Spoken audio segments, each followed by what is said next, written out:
probably not to reinvent the wheel, no? So you just need to use the existing framework, which is the QMS in our end.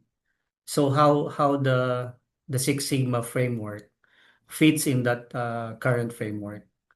So that it will not be look like introducing another system or framework to the organization that will also affect the culture behavior, not only as an organization but as an employee, especially leaders who are driving the quality improvement mindset, no?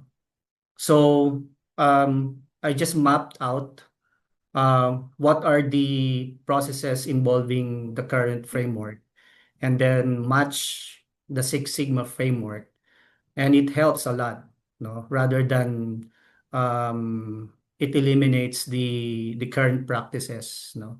Of course, syempre, kung hindi naman the system is not working, or if there are some systems are not working, and I just observed that Six Sigma works for us, then I continue doing it, no? So in short, hindi kailangan mag-invento ng panibagong framework, no? So you just need to marry the two, and how this will be acceptable to the organization.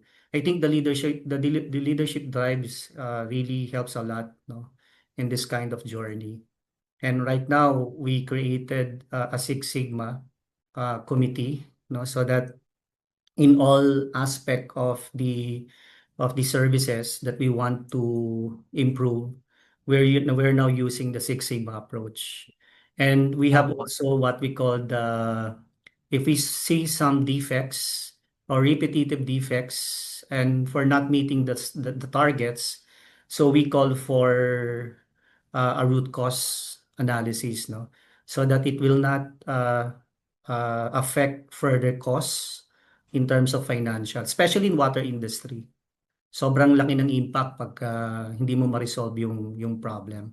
I just give an example on the Azure side because some of the areas of improvement using the Six Sigma is very confidential, no, in our industry.